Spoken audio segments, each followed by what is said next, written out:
Sound on. Thanks, Otis. That was bad on my part. Usually I remember to do that. Okay, so we'll just quickly recap. We're just setting up the terrain for how to. Would you mind just quickly going over what you said for this terrain? Yeah, sure. Thanks. So usually what I tend to do in the middle is to have some kind of area terrain. That way, if you have objectives that are in the middle, they won't end up on the top of a building, or you're not going to play ring around rosy around a building trying to get stuff. Same thing with the two sides where it's 3 in and 3. Just try to keep stuff away from that. You don't want like a unit kind of being able to hide behind a building and completely out of sight and hold a point for the entire game. Just makes it a little cheesy, I guess. Right. So more open in the middle, but then having enough line of sight blocking terrain as well, to keep your troopers out of the line of fire of like any kind of armor, AATs, STs, that sort of thing as well. So virtually it's kind of hard to do, obviously, because I mean you can only do so much without both of us being there. But that's kind of the general idea, anyways. Yeah. Thank you. So do you want me to add some more little walls on this end of the table? I'm just looking. It's hard to say, right? The only kind of thing I'm looking at is when you go, say, if we're set up across from each other, right through the middle, there's like a straight line of fire there, that you'd want to try to break up. You mean shoot through the trees? Yeah. So it'd be good to have some, I don't know if you have any line of sight. Yeah, like walls there that could break up line of sight for deployment at least. I don't know how high that is. Yeah, like that's good. Actually, yeah, it's really good. So, I have walls this high as well. I'm sorry? I have walls this high as well. I'm showing it on the camera. Are either of those walls that you put down like taller than troopers or no? Yeah, they're the height 1. Okay. Range 1. Yeah, I mean, it's just something so that, if I say I'm deploying right across from the middle, if there's deployment there, you want to be able to, you just want to be able to hide some units, right? So they can't get picked off by snipers or whatever right at the beginning of the game. Right. Is kind of what I'm looking at, so. Yeah, put a couple of walls like that and just. Yeah, that'd be good. Okay. We're probably cluttering it up a little bit too much, but once again, it's hard to do without getting a 360 view when you're actually playing the game. But that kind of gives the idea, anyways. Yeah. Okay. We'll see how we try to deploy. Yeah, and then I don't know if any of it, like as far as deploying, especially the large base vehicles, because I know we both have them. As long as we're able to deploy and maneuver through all of that stuff without getting, caught behind a wall or something like that's the other thing you have to consider. Yeah. Okay, what do you want to do about battle cards? I guess, how many points are you? 794, so I would pick my battle cards. Yeah, if you prefer to blue, then that's probably easiest, so. Yeah, so I would take a rollout, because I have... Well, actually, we should go over our list, because they're not on screen right now. Yeah. Okay, so my list... Let me sit down for a second. My list is...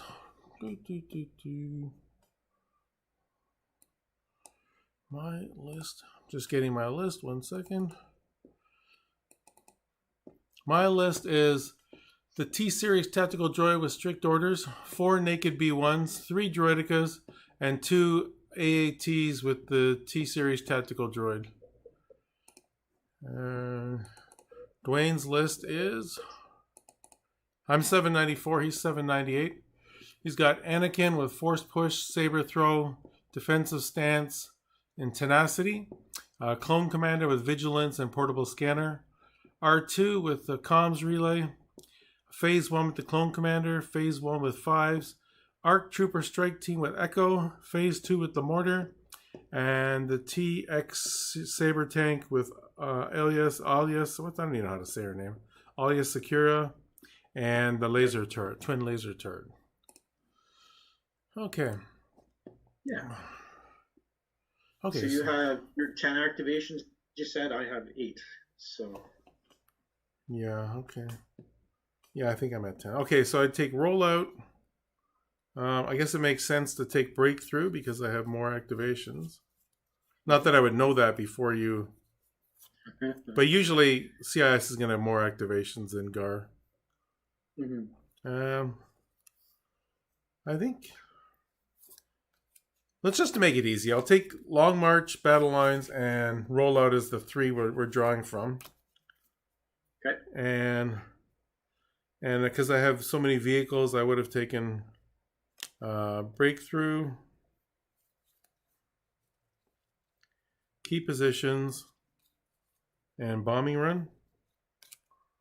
And for the other things that give clear conditions, for the conditions, hostile environment, war weary. I'm just taking 3 of each. Okay, now let me get my camera up for the dice cam here, so I can put the cards where the tray is here.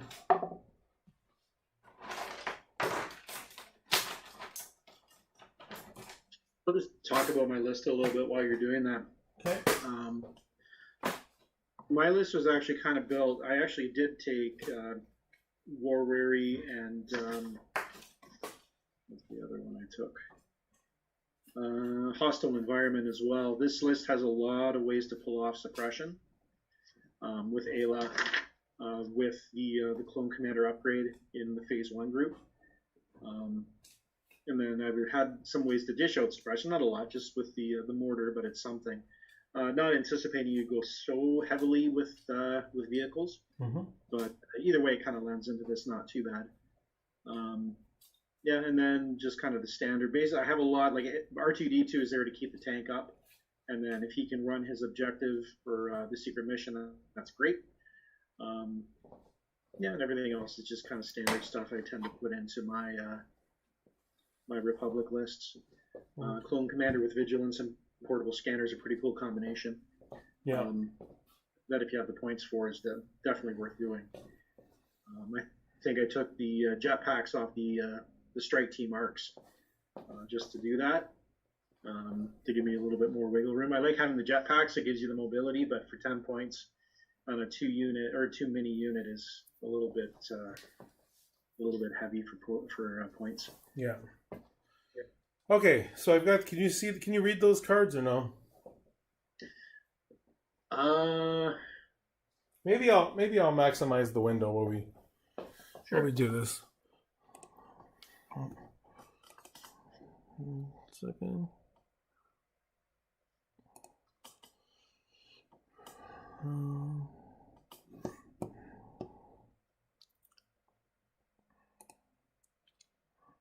Let me just get this stuff off here. Okay, can you see those okay? Just waiting for them to catch up. Oh. I keep on forgetting how to transition. Okay, you should see them. Holy moly. Okay, so I'm seeing across the top is Hostile, Clear Conditions, and War Weary. Yep. And Bombing Run, Key Positions, Breakthrough, and then the bottom, the pictures kind of say it all with those ones. So Long March, Rollout, Battle Lines. Yep. So thinking about this, the first thing I'm thinking, I look at the last row, the last column, which is War Weary, Breakthrough, and Battle Lines. Yep. So I'm thinking, what do I want? Breakthrough wouldn't be bad, but then you could get 2 points with R2D2 if you got Battle Lines and Breakthrough. Yep. So I think what I'm going to do, I'm going to get rid of Hostile Environment. Okay. Okay.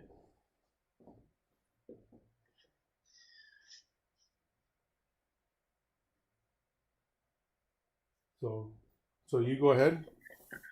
Yep, I'm just thinking. Okay. Lots to think about for this one. Okay, so right now, clear conditions while we run.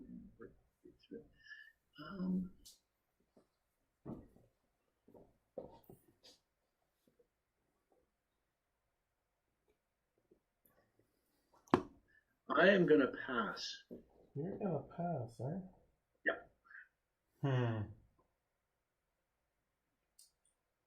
Huh.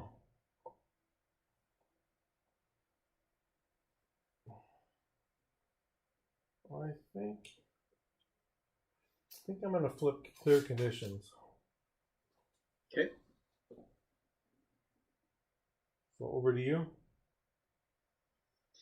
Okay, and I am going to get rid of bombing run for sure. Okay. Okay, so in this mock game, we'd be playing War Weary, Key Positions, and Long March. So I will put these on here.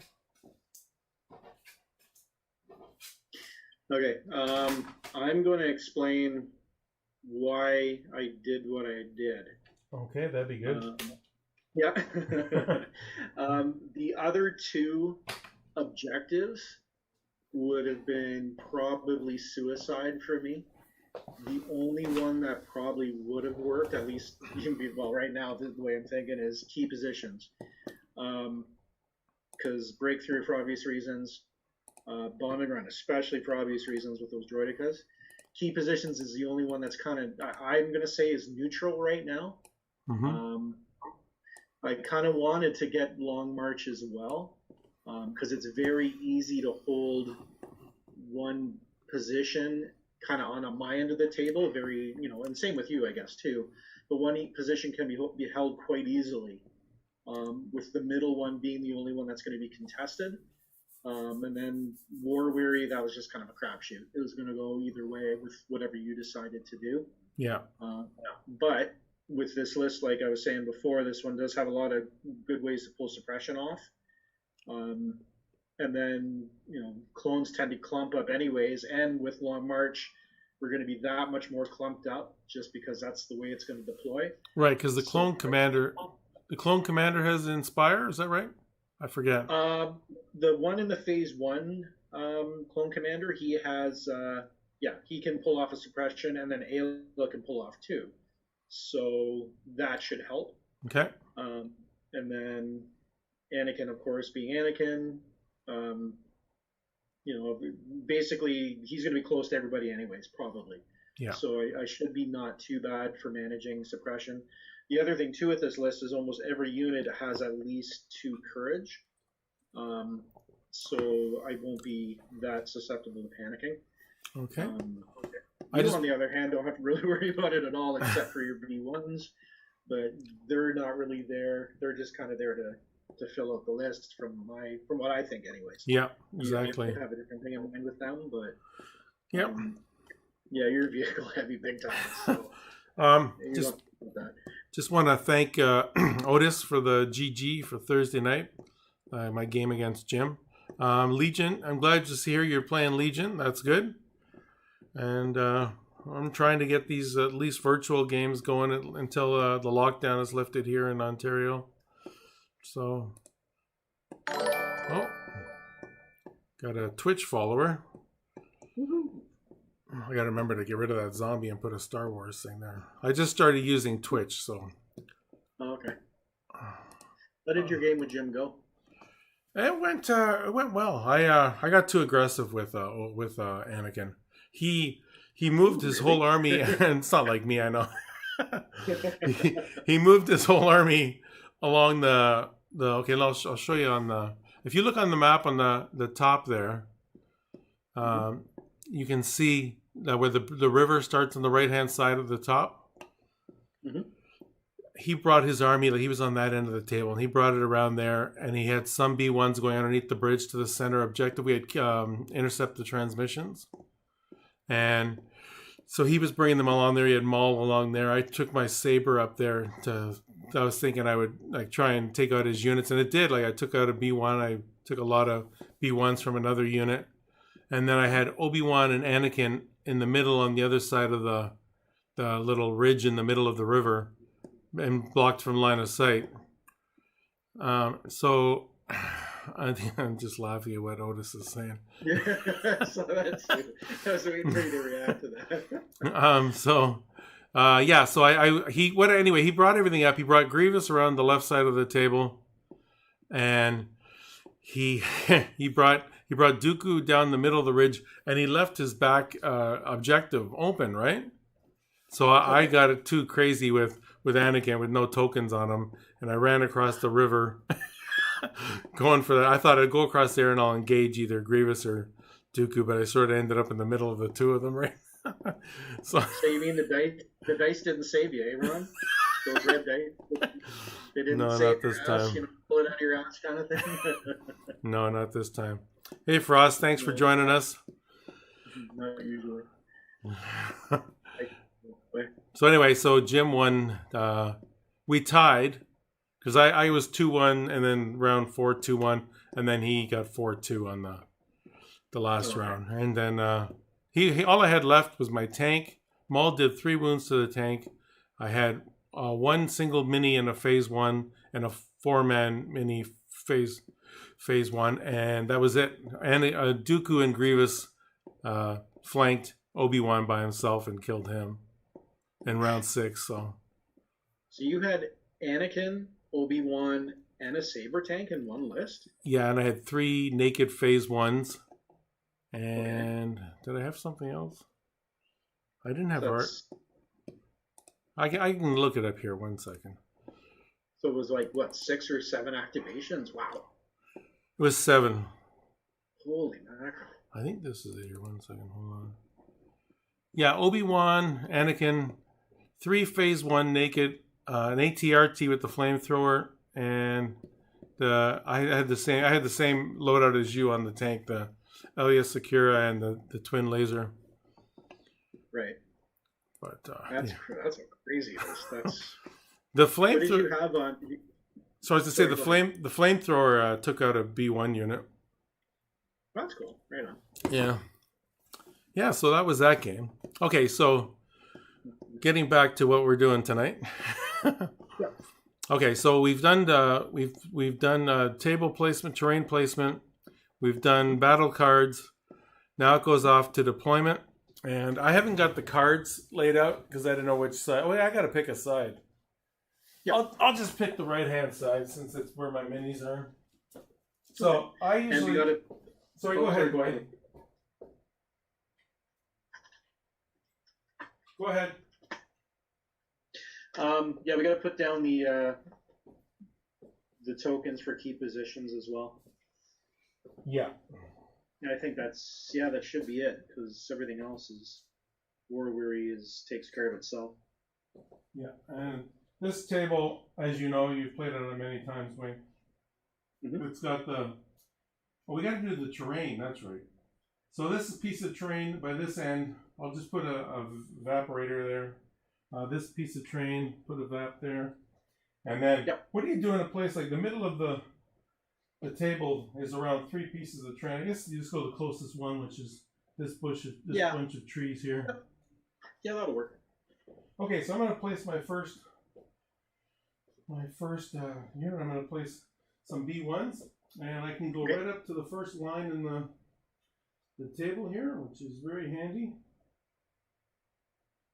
So I'll just move them in cohesion so I can coordinate with other B1s. So I'll just put them like that. And I'll knock stuff over. That sounded expensive.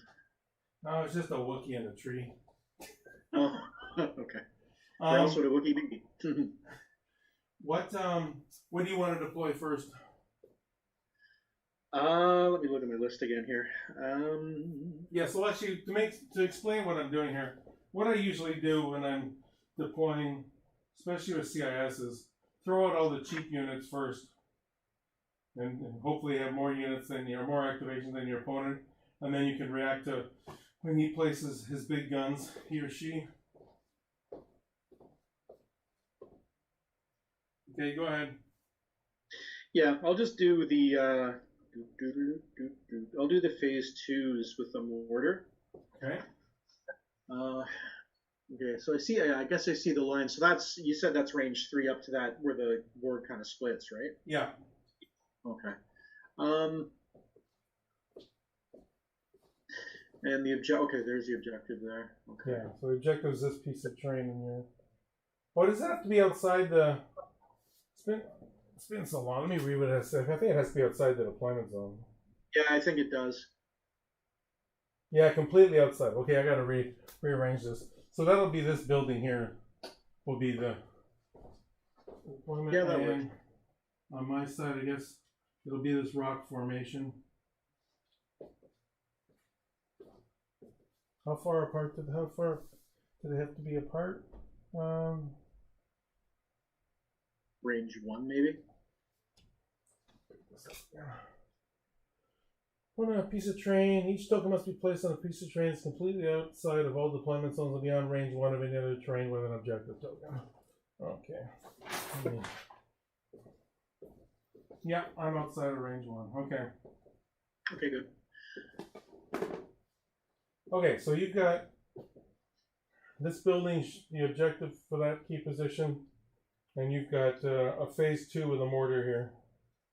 Okay. Yeah, just place them towards the center of the map, kind of behind that building. Okay. Just the leader there. That's a good spot. Yeah, that's fine. Okay. Okay, then I'll place another B1 unit.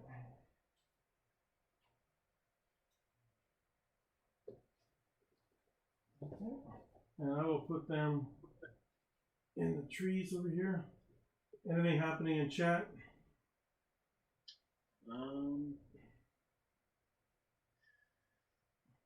Someone was saying, looks like Frost, yeah, I've always been confused on how to properly set up the boundary token thing, along with understand what the numbers on hemmed in, for example. Those are the ranges. Yeah. When you use your range ruler, that's basically the length of the segments that you want to use. Okay, so I put my B1s behind that rock formation for cover and to be able to cap that objective. Okay. Let's do...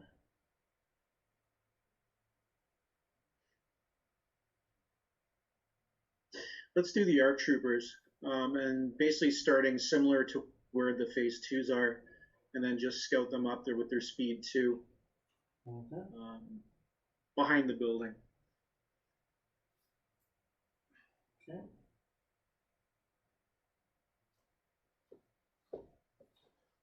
So Echo's not a leader, is he? Echo would be, yeah. Oh, he is? Yep. I thought he was the one that wasn't, but maybe I'm wrong. No, Echo and Fives, they both are, they're both leaders. Okay. Do you want to just go behind the building? Yeah. Okay. Yeah, they don't need to be visible. As long as they can do a speed 2 move if he needs to pop out on either side, I'm sure they can, so. Yeah. Yeah, I'll put your guys. Something like that. So I'm getting another B1 unit.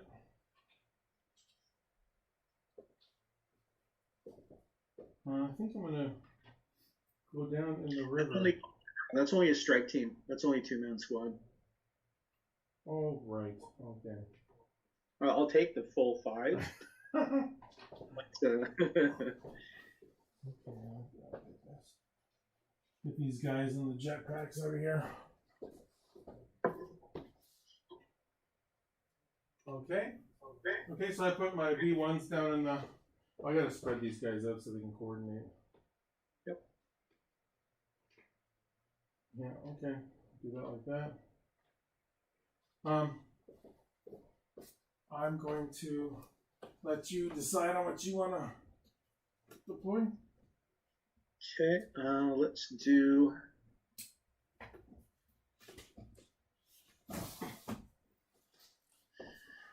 Okay, let's do the tank. Now, do you want to explain why you're deploying your armor? So, as only your third deployment. Yeah.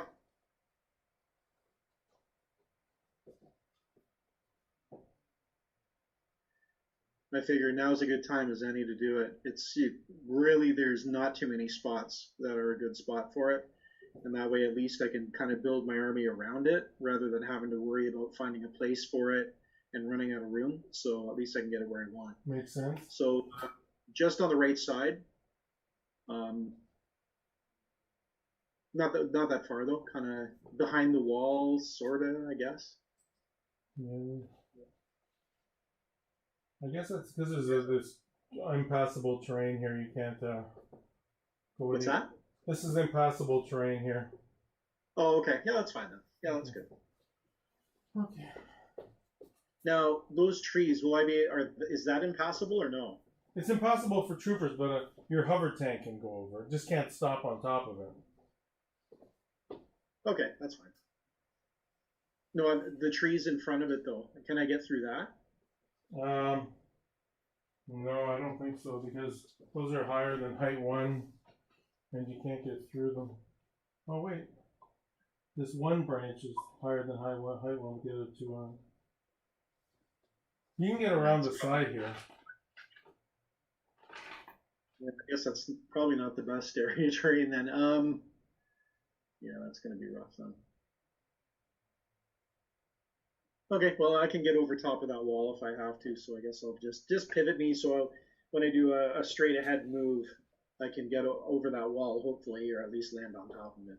Okay, I'm gonna counter your tank placement with a tank placement of my own. Okay. Tank for tank. Yeah.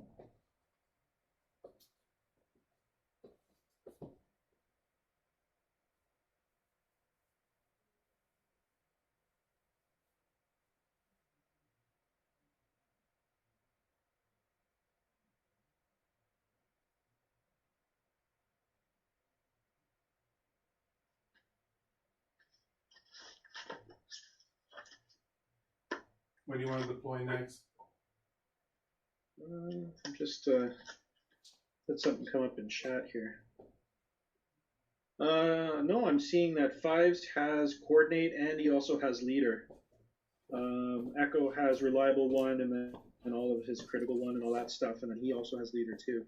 So yeah, both Fives and Echo are considered leaders. Otis was just making a comment. Oh, okay. Next unit will be because there's so many left. Let's just do the single clone commander. Just tuck him in with the phase 2s that are already down.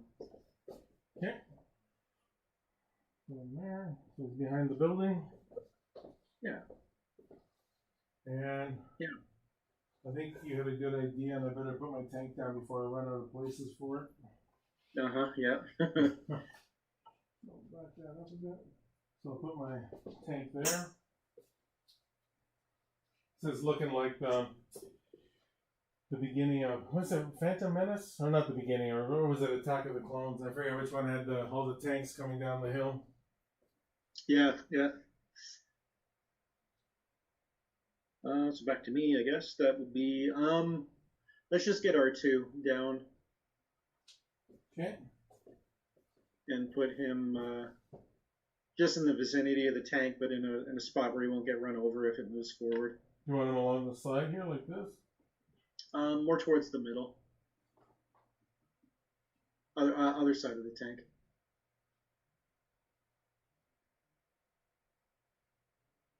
Can you see him? Yep. Can you move him to the left? Maybe go an inch or so.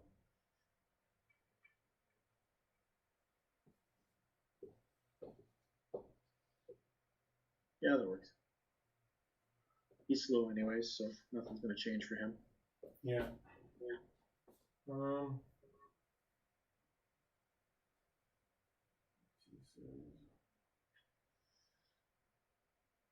think I'm going to take my last B1s.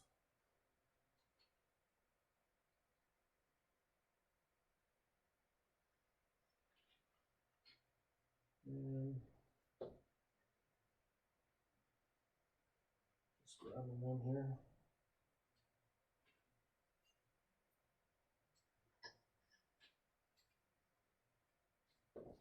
So I'm going to put them on the far side of the table.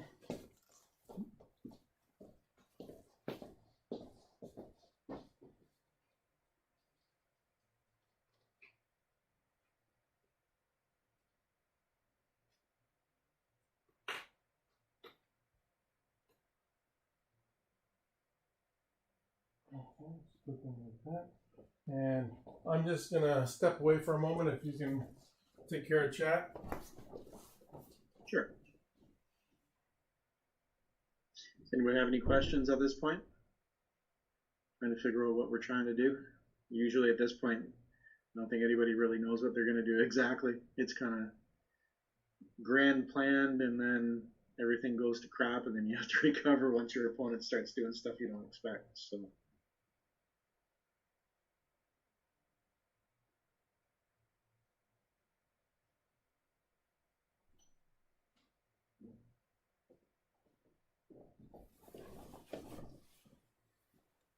Okay.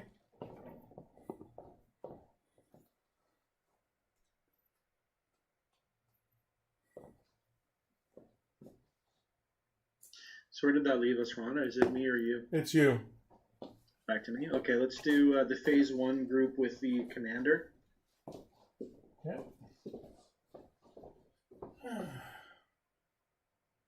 I gotta buy another box of the specialists. Yeah.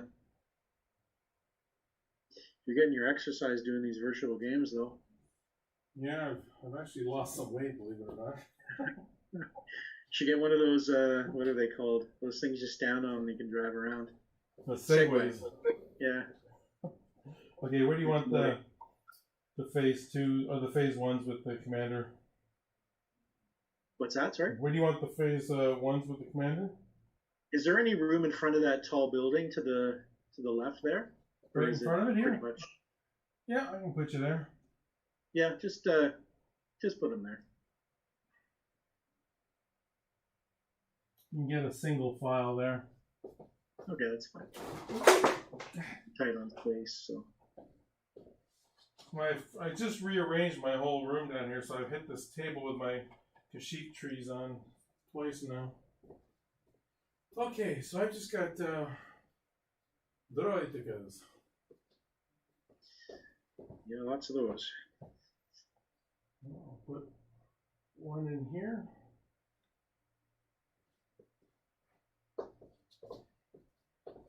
Back to you. Okay, I think I just have the group with 5s and Anakin left to go. So let's just trying to see what we got. Let's just put 5s kind of in behind the middle group there of the phase 2s. Just kind of wherever you can get him in there. Yeah, he's with phase 1s, right? Yeah.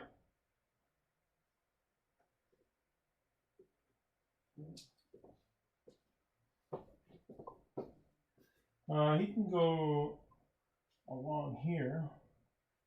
You want me to put half your squad in the building to get cover here? If possible. I'm not sure how tall that is, but if it's legal, then yeah, might as well. I don't think there's really an issue. They won't be there very long, so it won't be a huge issue. No. And we won't be able to shoot at each other the first round, most likely, anyways. Okay. I will put another.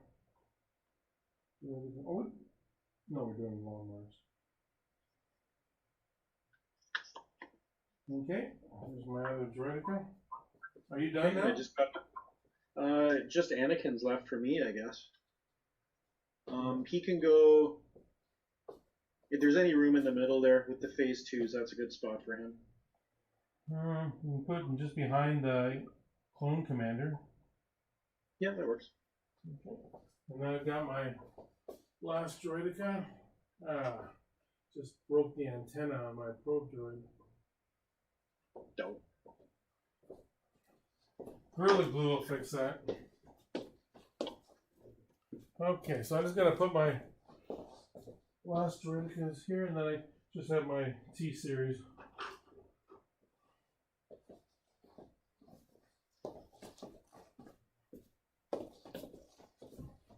Okay, and then my T series will go.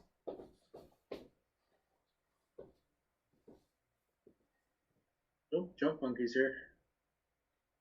Hey, Junk Monkey. Hello. I think I'll put my T series right in here. Okay, so deployment's done. So let me take a seat. Have a beer. Okay. I'm gonna drink the whole time watching you work there, Ron. Okay, so we've done deployment. It's a little hard to see where everything is, these camera angles, but yours is pretty obvious, except for that building's blocking some of it. But yeah, the placement where I've got the two buildings in front of each other is making it hard for you to see where your phase twos are. yeah, I get the gist of kind of where everything's sorted out, though. Let me just tilt down the bottom right camera a bit so you can see my army.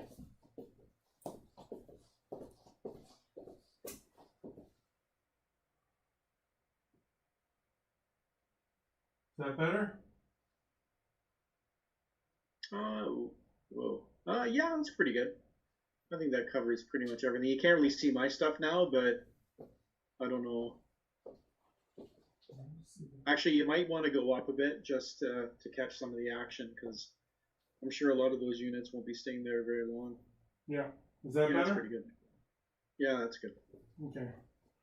Okay, so I've got 6 generic command cards. Dwayne knows this because I only have a T-Series commander. Mm-hmm. And I know he has Anakin and the clone commander and R2, so could be a lot of things. Yep. Well, since we're not playing per se, I can kind of go through and divulge what I took. For Anakin, I took all 3, just for the versatility. For R2, I just took his 1-pip blast off. Mm-hmm. That's pretty much a must. It'll be tricky to pull that off with this objective, but you never know. And then I took air support and attack of the clones for the other, the 2 and the 3-pip that were left over. Okay. Yeah, I just confirmed on the cards. 5 Zandak are both leaders. Yeah. Okay. Idea with this list when I kind of threw it together is the Saber tank would probably be doing most of the heavy lifting. Mm-hmm. Even though I'm facing off against, well, I didn't know until now, but 2 AATs. With R2 healing it, and Anakin and the clone commander with the portable scanner and vigilance and so on. And Anakin has defensive stance, so he should be able to keep feeding it dodges, and should be able to keep it up the whole game, I hope. With this setup for the table, moving the big vehicles forward might be tricky. Hard to say. It's without kind of being able to look around a little bit more. I guess your one tank, the blue tank, can kind of scoot up the left side because that's pretty open actually. Now that I look at it.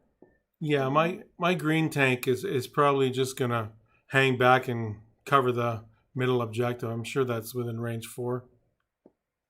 Well, yeah, most likely. Yeah. See, the thing with this one too is that it's the end of the game that really is the deciding factor. So it's gonna, it'll be a weird one. It'll be interesting to see how it would play out. Yeah. Because I don't think I wouldn't be too eager to advance. And if I did, I'd probably do everything together as much as possible. Anakin is nice because he's kind of the wild card in this because he can just get in and start tearing stuff up, around 4 to 6. Yeah. But yeah, that's kind of what I had in mind when I built this. Yeah, this is what I did against David last week. Is that with my 2 tanks? Is they pretty much didn't move. They just hung back and just kept on barraging every turn. Yeah, I guess that's kind of the point of them, right? With the range 4, they can easily do that. So Yeah. I guess the dodge token for the Saber tank wouldn't really do a whole lot against those, but R2 being able to heal 4 points goes quite a long way. So. Yeah, I don't know how much it's worth taking like high energy shells on a tank when if you barrage every turn, that's both your actions. You have range 4 already. I don't know. I took high energy shells, but I don't know if it was worth it. I'm just going to look at the card, actually. It gives you 2 red and a white, high velocity, critical 1, and cycle. If I remember correctly. I'd say it's probably not worth it at all. Because you're right, with barrage, I mean, if you're shooting at units, if you barrage them twice, if nothing else, they get 2 suppression. Yeah. Whereas if you do like the main gun and a higher energy shells, you get less dice. You get the extra critical, which is okay. Yeah. But you lose that extra suppression, and you can't spread the fire around. Plus, you have to cycle it or recover. So yeah, for the points, you're right. It's probably not worth taking at all. The only downside I found with barrage, as far as I can tell, is that if the guy's in the open and you shoot with the first shot and you roll 4 hits, he's got to roll 4 defense, great. But then he takes the suppression. So in the next shot, the most you're going to get is 3 unless you roll all crits. Right. Yeah, true. Yeah.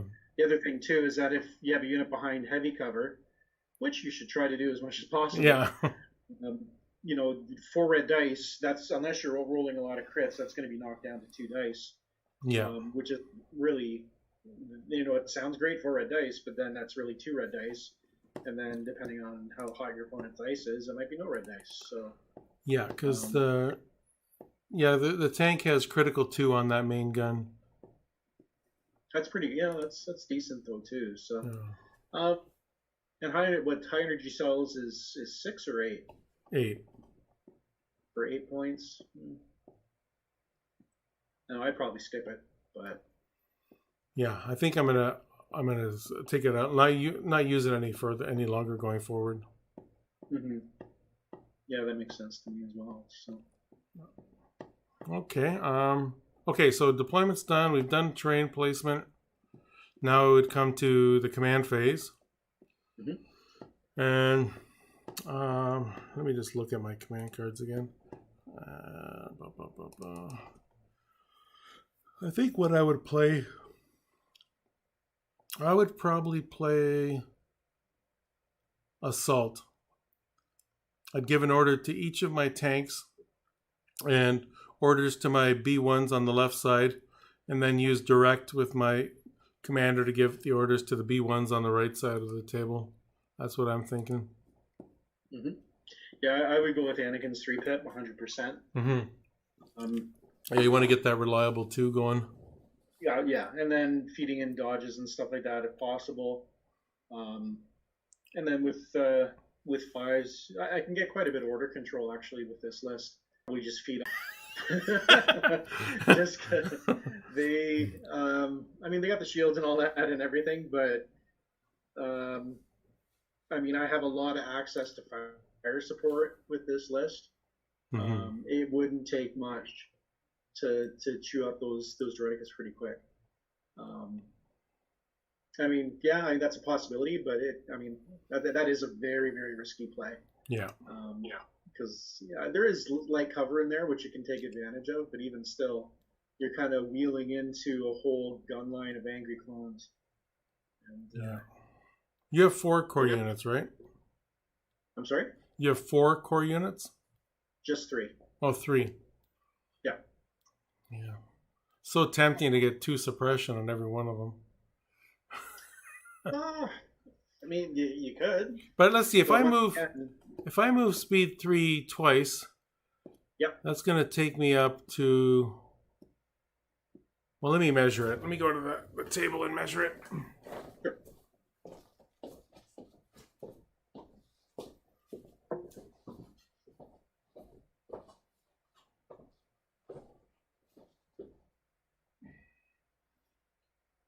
Actually, the ones on the right here would have to go speed 1 through the water, so that's like to here.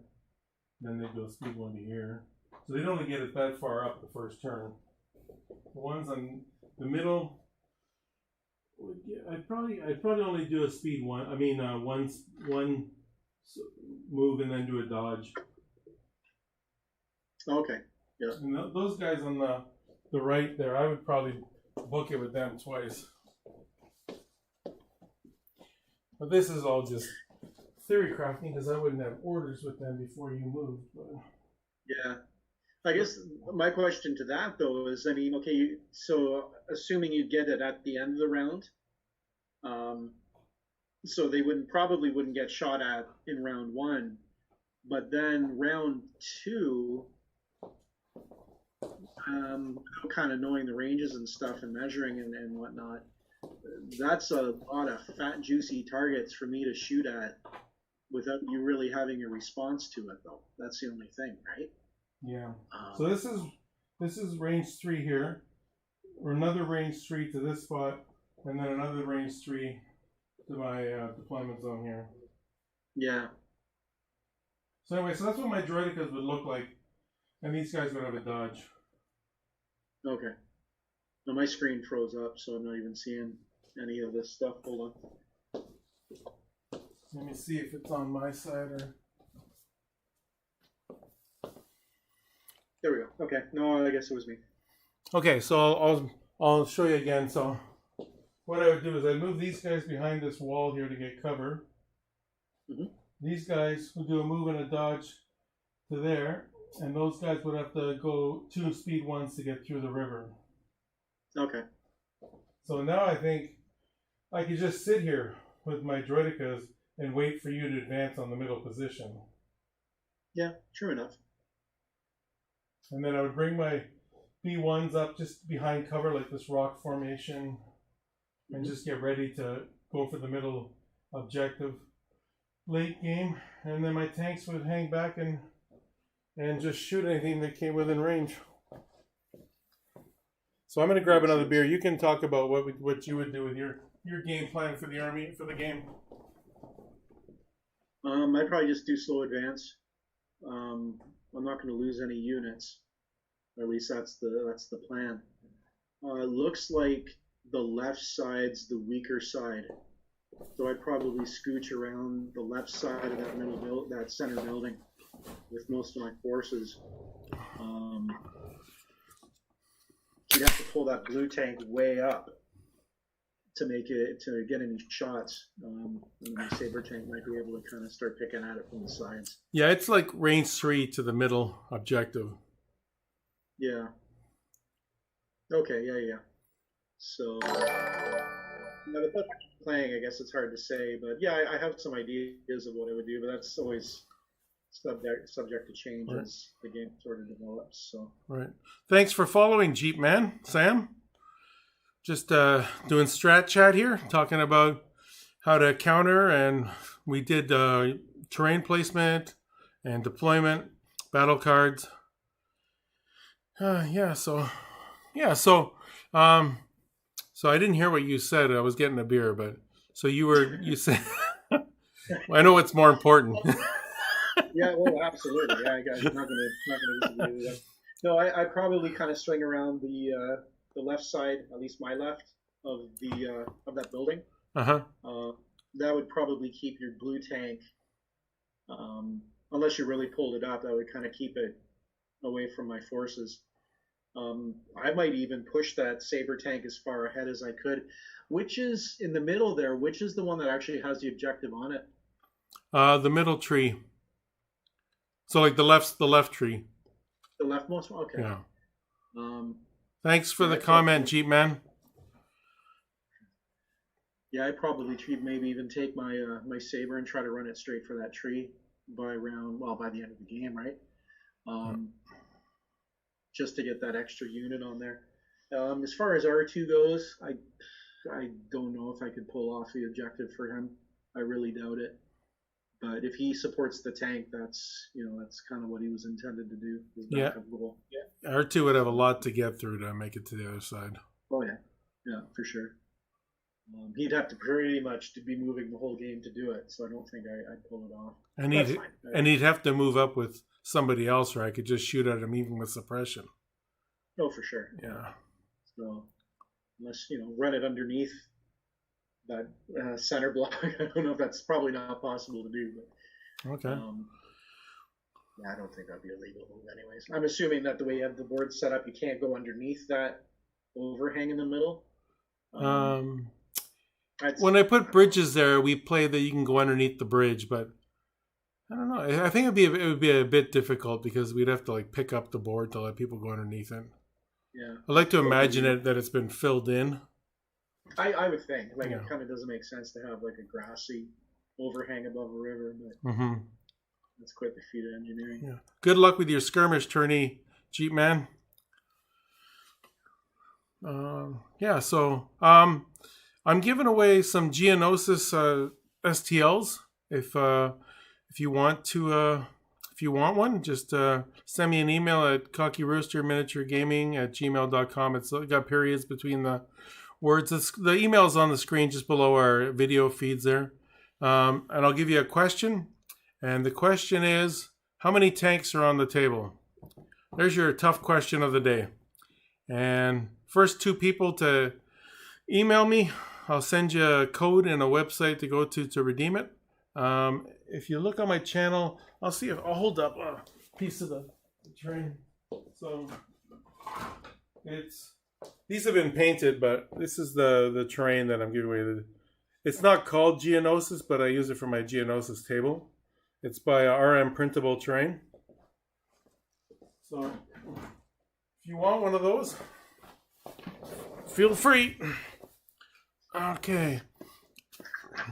So we've talked about our command cards. We've talked about our strategy for the game, what we would do. You're welcome. So what do you think? What do you think's the next thing, Dwayne? Hopefully win. That's usually.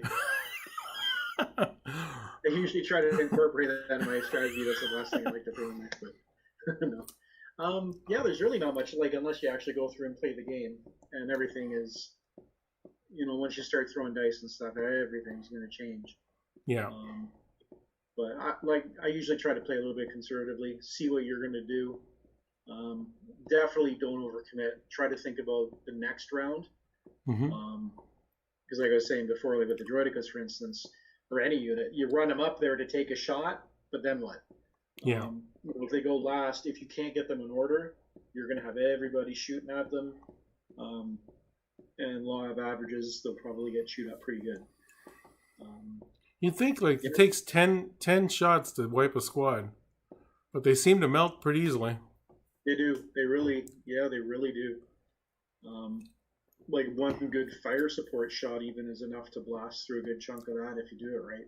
Yeah. So, and they surge on white too, right? On defense, yeah. Yeah, but it doesn't seem to help them. No. I find so. No. So you said you would swing around the left side of the board, away from my tanks. That building that's kind of just ahead of my where the ARC troopers are. I'd probably swing around with a lot of my troopers. I'd probably go that way because that's closer to the objective. Yeah. To me, it seems you're weaker on that side. Yeah, it looks like I'm not going to take a fighter. Yeah, it looks like what you can do. You just have to be.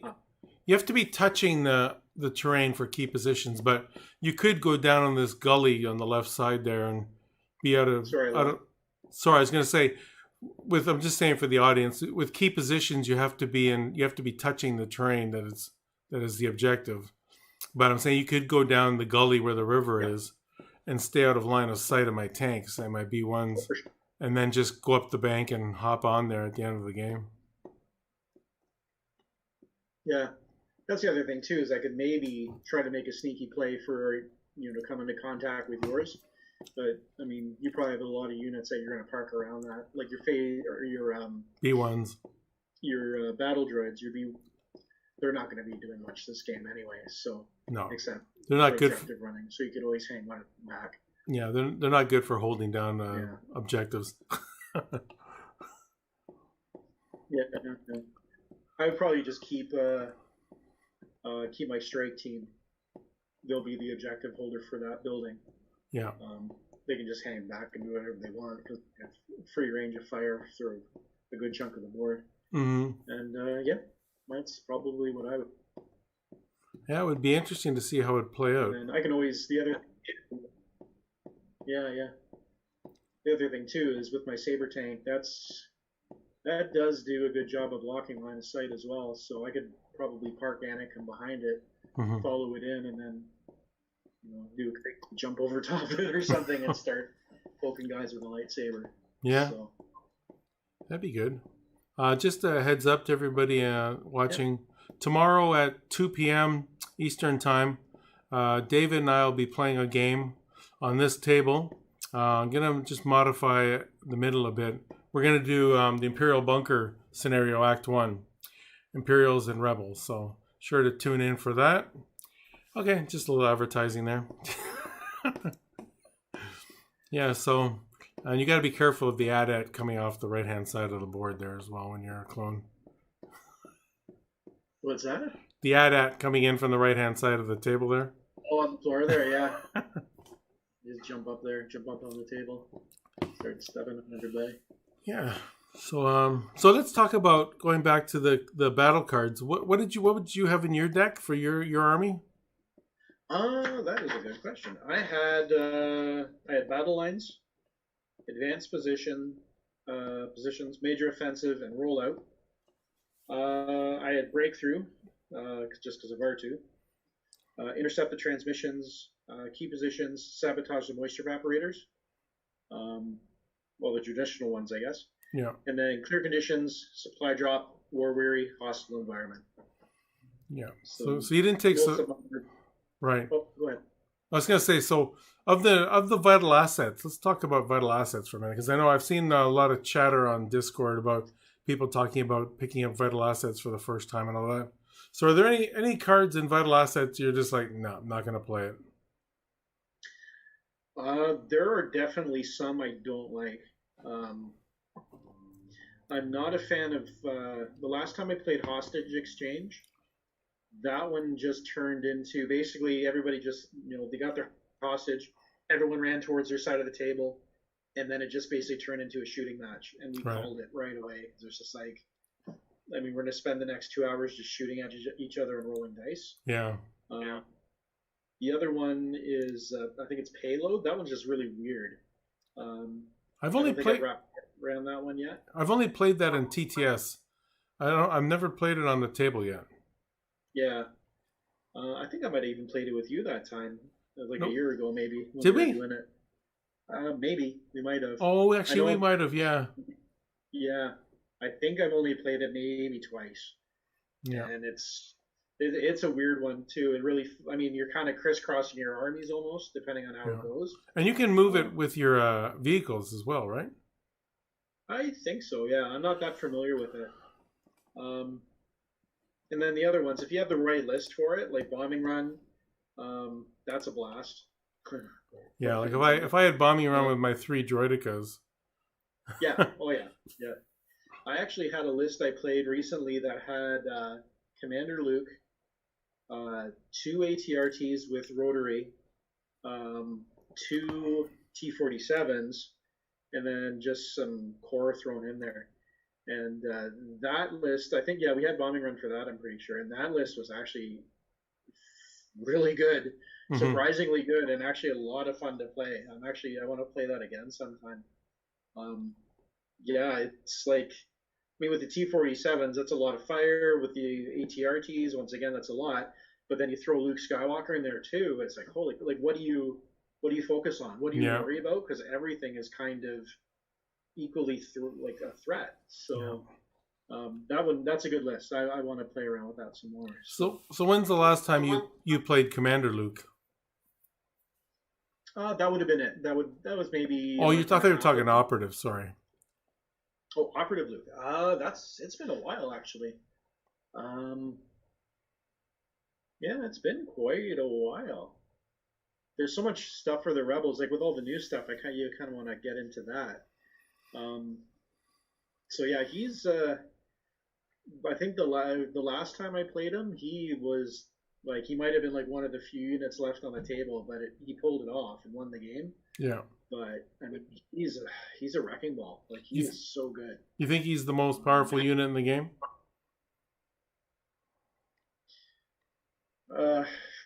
That's I don't know. I wouldn't say that. I don't think any unit's the most powerful unit in the game.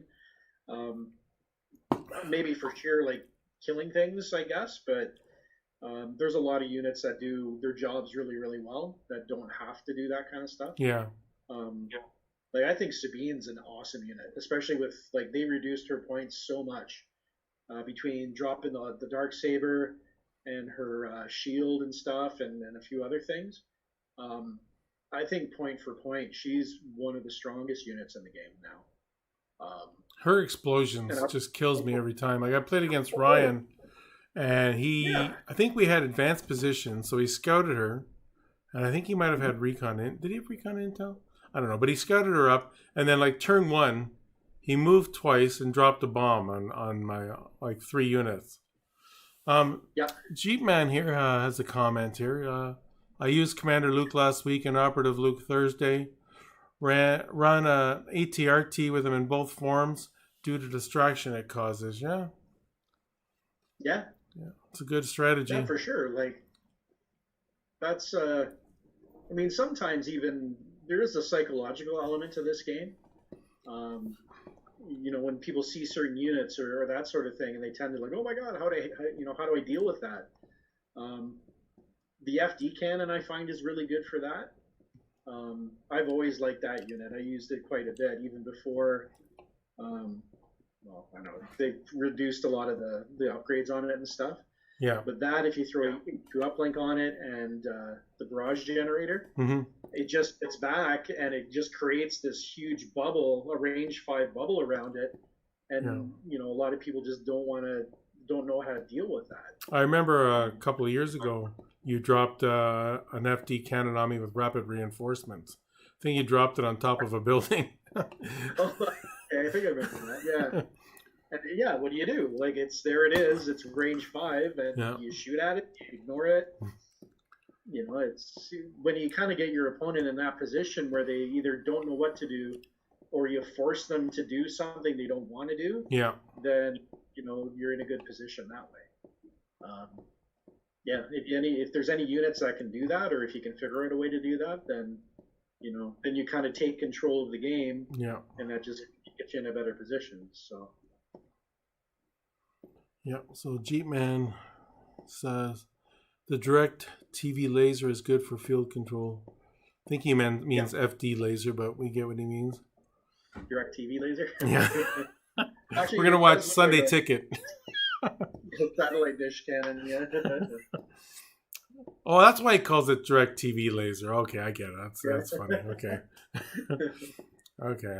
There's a lot of units that I like that, I mean, I don't follow the meta a whole lot or, what's going on in Discord and stuff, but there's units that I like that probably like, oh, those aren't very good, but like Pathfinders, I've always liked them a lot. Yeah. I don't know what else. There's probably some others I'm not thinking of, but it's just unconventional stuff that works for me. And people have different things that fit their play style. There's a guy in town that loves using Vader, and he's gotten to a point where he's gotten really good with it, and he's done really well with it. Yeah. And a lot of people say Vader sucks, but if you practice enough, then hey. And he only plays Commander Vader, right? What's that? He only plays Commander Vader, I think, too. I'm not sure which one it is now. I personally think Commander Vader is probably the only one that, if I had an Empire force, that I would use. I don't think Operative Vader's that great, but you could probably make that work too, I guess. So. Yeah, I haven't used Commander Vader with Darkness Descends yet. I've used it with the Operative, but I love what's it called? His 3-pip, his other 3-pip that deals out all the suppression. I love that card. Oh yeah. I can't think of the name either, but yeah, if you can pull that off, you can really, especially if your opponent hasn't any way to deal with suppression, then that's going to cause a lot of problems. Yeah. Actually, that's one I haven't seen in a while. Is Krennic? I haven't faced Krennic or seen him a lot in a Yeah. while. And his which pip is that? The one with the Death Star pip. Annihilation Or, Looms is 3 pip. yeah, yeah, that one. That's another one that can just, you know, basically there's your plans. Just okay, forget about it. Your plans are all screwed now. Yeah. So now you just have to, you're in recovery mode and trying to do damage control. But sometimes that's the most fun, right? When Yeah. things like that happen and you try to pull it out of the fire. Yeah, and you just So have to hide them until round 5 or 6. yeah, well, yeah. Yeah. I don't know. I've had him a few times though with his. I think he throws rainbow, and he can do some damage. He's sneaky, that guy. Yeah, he is. Let me. I'm gonna bring his card up on the screen. 1 second. Sure. Since we're talking, any questions in the chat or anything you guys want to talk about? I'm just getting this unit card. There we go. Where's Commander Krennic? Dun, dun, dun. I've got scans I did of all the battle cards, or command cards and battle cards and command cards. Where did I put him? I've got him here somewhere. I've just gotta read through them all. I bought a bunch of Rebel stuff to feature on the. Oh, there he is. To feature on the channel. So I'm gonna get that painted up and then start playing some more Rebels. Okay, there's Director Krennic. Okay, so 90 points. I don't think he's been errata for points wise. No, he's pretty good, I think, in the way he is right now. Yeah. Okay, let me bring this a little better. Okay, so he's got Compel. Compel is only on. It's on that DT6. Is it 16 Death Trooper unique? Yeah, something like that. Yeah, so Compel's on Krennic, DT16 Death Troopers. Do any Rebel forces have Compel? No. The equivalent of that for the Rebels would be. Oh, Dauntless. Yeah, I'm terrible with names, but yeah, which is either way. That's a pretty strong ability because anybody can do it, or you can throw it at anybody instead of just being a keyword that's stuck on one unit. Yeah, like round 6, he throws his 3 pip Annihilation Looms. Everybody gets 2 suppression, and then he compels his guys to go for the objectives. Mm-hmm.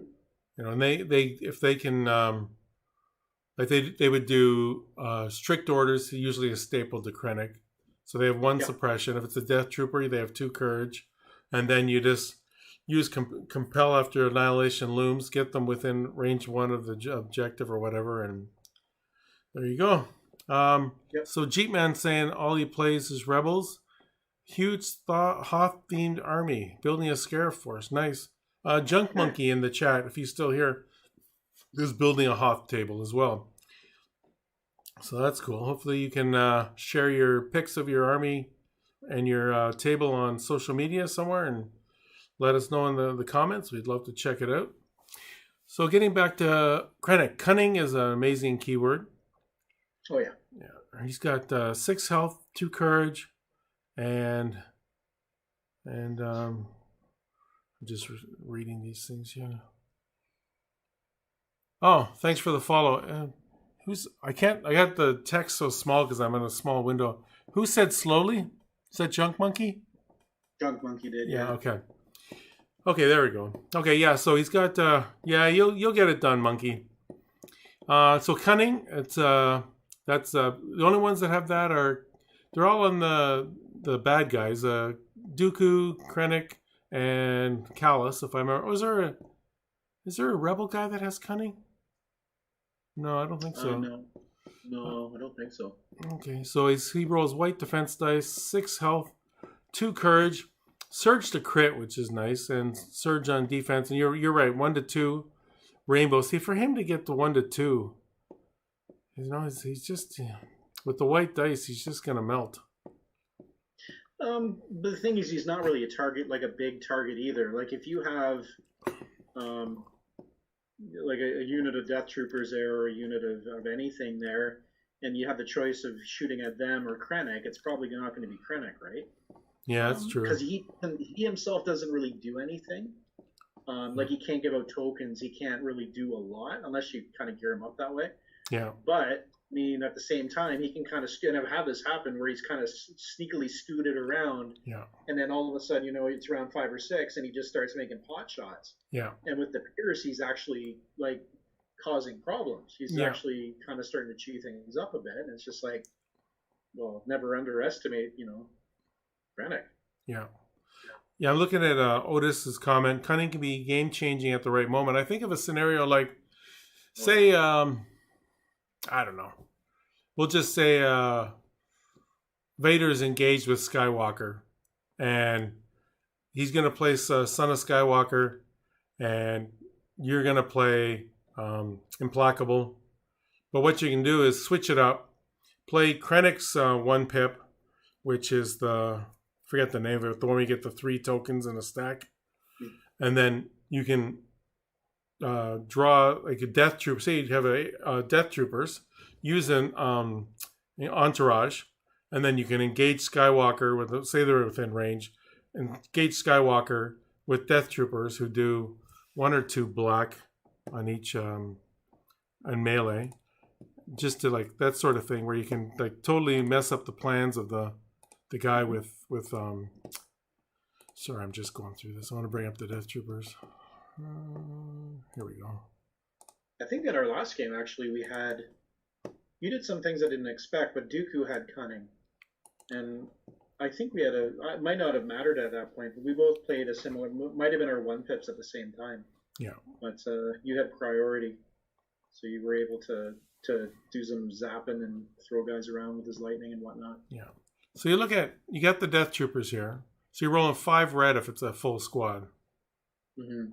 So you have Skywalker with 2 or 3 wounds on him. I don't know. It just popped in my head, that scenario where, as based on Otis's comment, where Cunning can make a huge difference if you have some other unit that can engage with somebody who's playing their Son of Skywalker or some other command card, that 1-pip that they think they're going to get priority. Mm-hmm. Okay, let me take these off. So that was good. So let's since you're a Rebel and Republic player, let me bring up a card to discuss. I'll surprise you. I was going to ask you if you got those pictures of the setup, the board setup. Oh yeah, I can do that. Let's talk about that. Okay, so Dwayne sent me pictures of his table, and I'll send. This is the first one, so I'll just move that off to the side. Put you up. Let me just fix this. Let me do that. Okay, there we go. Okay, so there's your table from the one side of the table. So you've got your area terrain across the middle of the board. Yep. You got your escape pod on the left, your bunker on the right. So what are your thoughts here? What were you thinking when you built this table? I usually go for symmetry. Like you can see, like the bunker on the right side is kind of offset on the left side of the table by the AT, the AT-AT, the body of that. All the other terrain all the way through is kind of matched on each side of the table, kind of point for point. So what are you thinking with that? I look at that rock formation in the bottom left, but that's probably in a deployment zone. Like, is it really going to help anybody, or probably not so much? It's just usually that side of the table doesn't get deployed on anyways, because it always seems to kind of favor the right side of the table more. Depending on which side of the table you're standing on. So that one's just kind of sitting there. That one it might have got bumped. It might have been a little bit further in to match the head of the AT-AT. Right. But yeah, and you can see along the middle, like I have those kind of the steps and that rampy looking thing that blocks line of sight for deployment. Yeah. Now that I've put the other side of the table, you can see there is room behind that rock formation where somebody could have. The other shot, I thought it was like right up to the table edge, but it's not. Right. Yeah.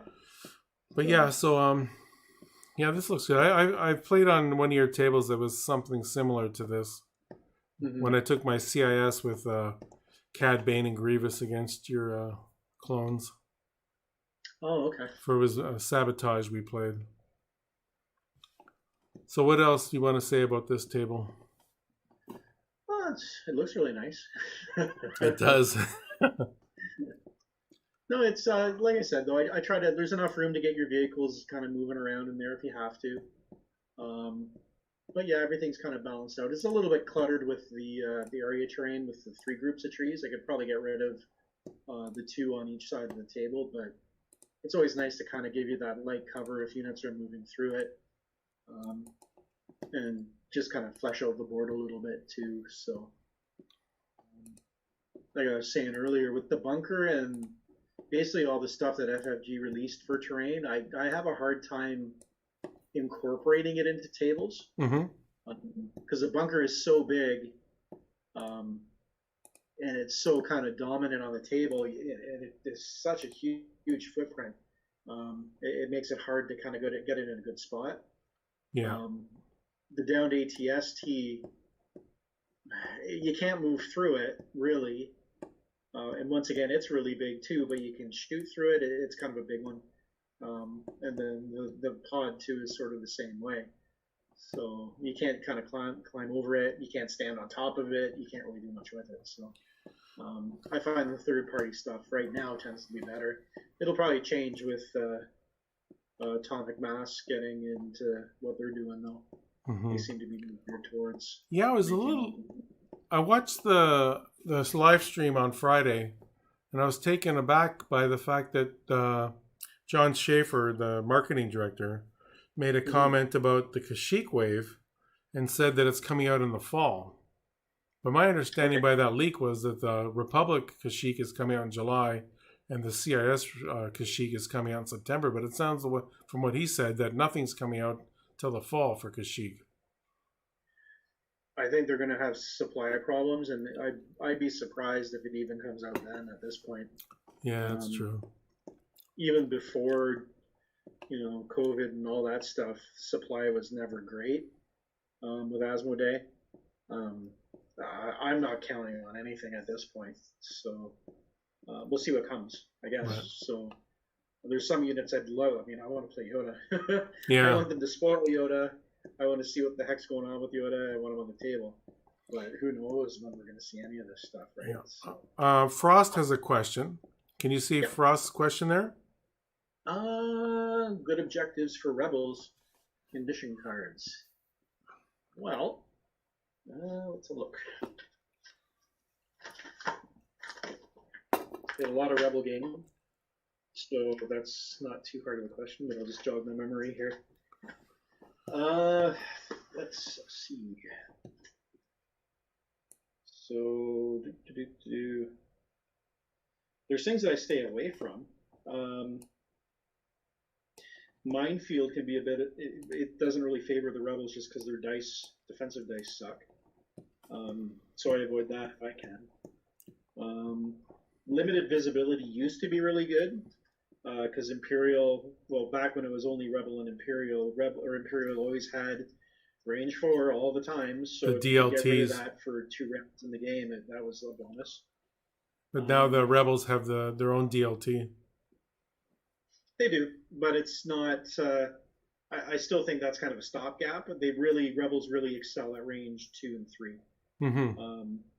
They got a couple units that can throw range 4, but they're really not doing that much. Yeah. So actually, limited visibility would probably still be okay for Rebels. All their heroes or commanders or whatever are still usually doing range 1 to 2 stuff, unless you're looking at Cassian or something like that. I'm just kind of going through. I don't know. I don't know if anything really favors or kind of hurts the Rebels as much as it used to. Disarray is traditionally used to be good for Rebels just because you usually had a commander and an operative or a couple commanders or stuff like that. That probably still holds true. Rebels are really they're better than they used to be. They're a lot more fleshed out. you can get away with a lot more stuff than you used to be able to, for sure. Yeah, like what I 4 to 5 have. positions is great for rebels. Which one? Just helps the dice. So Which one's great for rebels? 4 to 5 positions. Oh yeah, but when I had all my rebels, I had like everything for rebels. I had 2 of everything, and I wasn't playing them because everybody in my group was playing rebels, except for me, pretty much. Well, people that I was playing with at the time, like Dwayne, Andrew, Ryan. There was somebody else. We're all just playing rebels at the time, and so I got into the Imperials. So I wasn't playing rebels, so I ended up selling all my rebel stuff. But then I got an exclusive Luke from the Hooded Goblin here in Ontario, and I got that painted up. And I said, I want to try Rebels again. So I started buying some Rebel stuff. I really like playing them. I'm doing a lot of Sorry, go ahead. They used to, like, when the game first released. I think between the Empire and Rebels, they were probably the trickier of the 2 to play. Mm-hmm. There wasn't a lot of options if you wanted to have a good list. It was kind of like Leia and Luke and a bunch of Z6s and some snipers. That was your list. If you were like playing competitively. Like I said, now things with point drops, and the Mandalorians and Sabine and Tauntauns and they've really changed. They're a lot more versatile now. A lot more. Well, I wouldn't say more fun to play. I've always really enjoyed them, but yeah, you can pretty much play anything now. Even the ATRTs, though they were horrible with every unit the Empires would throw at you had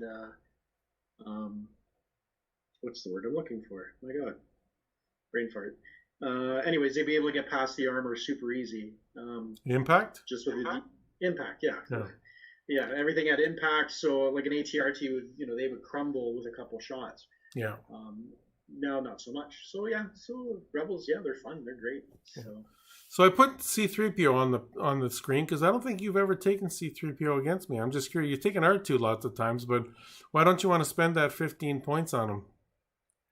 I have used him, and depending on the list, he's pretty good. Until they bumped up the points on R2. Mm-hmm. Now it's so expensive now to put the both of them together. I mean, calculate odds is awesome, but that's really all you're getting out of them. Like, honestly, have you ever used Distract? Units that can do that better, I think. So, have you ever used Distract? I don't think so. I haven't. Honestly, I'm reading it right now to jog my memory. Oh yeah, force you to shoot at them. No, I can't think of a situation at all where it's been useful, or that I would. I mean, I'm sure there is a situation where it's like, hey, shoot at me. I'm not crazy about the card that Han Solo has that makes you shoot at certain units. Yeah. Without, like, usually they won't have tokens on them, so it's just basically like, well, kill that unit because they're probably not going to survive. But I've never used it to answer your question. Yeah. So that's kind of for 15 points before the R2 point bump, maybe, but now, I don't think so. Right. Well, Frost is the guy that won my exclusive Luke in the spin. Right. So let us know when you receive that, Frost, and we can. Let me just do this here. I gotta stop talking while I'm doing stuff in my thing here. But yeah, let us know when you receive the exclusive Luke. Hopefully we can see it when you've painted it up. I'm just bringing up another command card or unit card to discuss here. 1 second. Fleet Troopers. How many buses you buying, Dwayne? I'll be buying one. Just one? I don't think two. I think that's overkill for something like that. I mean, it might be fun, but I think one's enough. And I don't think I think it'll be fun to use it, but I don't think it's going to be one of those things where I'm just going to use it like all the time. Every list is going to have a bus in it. Yeah. But Yeah, it'll be fun to in its various. I mean, there's a bajillion ways you can run it, which is super awesome. So you can use this for support. You can use it to run people over. You can use it to heal guys or shield it or whatever. So and then you can what are you gonna throw in it? You can throw Wookiees. These poor bastards.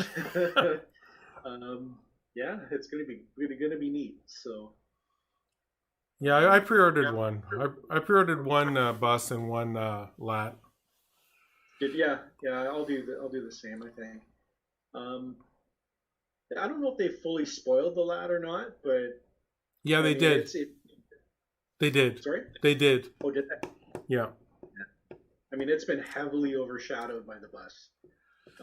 The reckless driver has turned a lot of people onto the bus. And the Gonk droid. I mean, Yeah. there's so many. I mean, there's so many cards, so many options. You can put a weapon on it. You have one of two weapons or no weapons, and just run people down. Yeah. Like, I can't think of another unit in the game that literally can do so many different things, like wildly different things, at all. Like I can't nothing. Like usually most units are just kind of like this is my role, this is what I do. But this thing is like, well, whatever you feel like it, right? Yeah. So, yeah. Okay, here's my favorite unit in Star Wars Legion. You ready? Drum roll, please. You already know what it is, Dwayne. Here it comes. Yeah. Yeah, Bosk. I think I've yet to survive the game and get a bounty with him. All right, Hunter. Thanks for dropping in.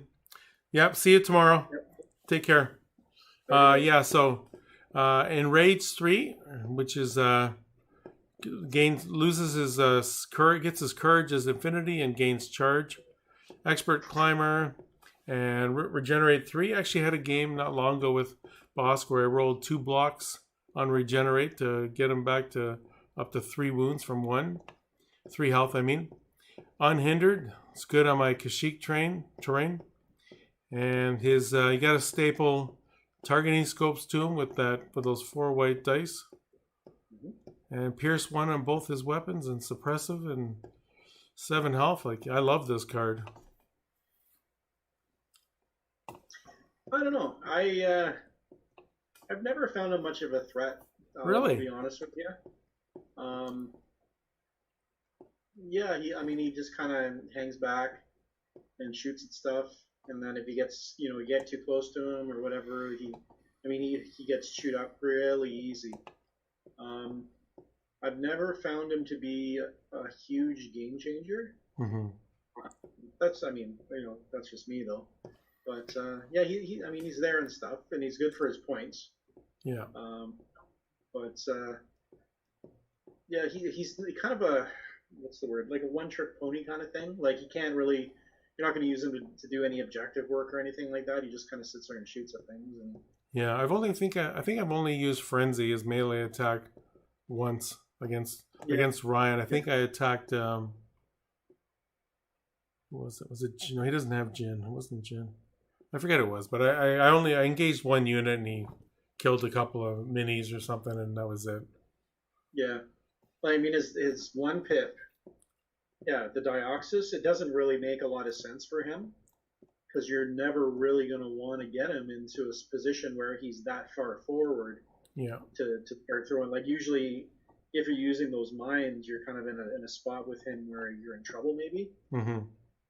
Whereas at the time when they released, it was Sabine was the his counterpart, and explosions. I mean, totally makes sense for her because she's going to be trying to get up in everybody's face with her short range guns or the dark sabers. So yeah. But yeah, I haven't seen him on the table in a long time. I kind of forgot about him actually. Well, next time I play Imperials, I'll be sure to bring them. Okay, cool. I like doing the double bounty, but you're pretty much toast if your opponent only brings 1 commander and no operative. Yeah.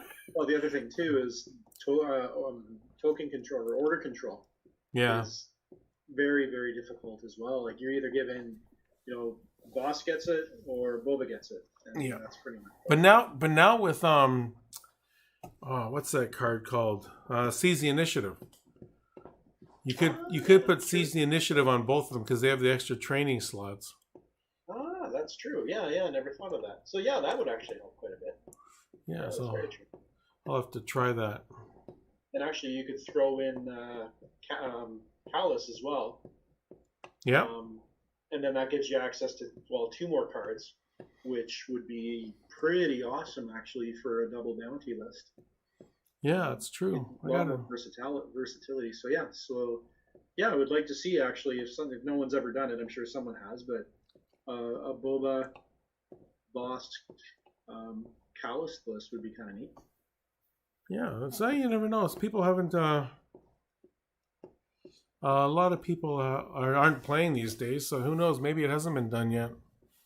Unless it was done in Vader League, but I'm not sure if it was done in Vader League. Yeah, that's true. Yeah, you're a bit late to this, but you love Bosk. Yeah, Bosk is my favorite Star Wars character. I even have a Bosk statue somewhere. Where did I put it?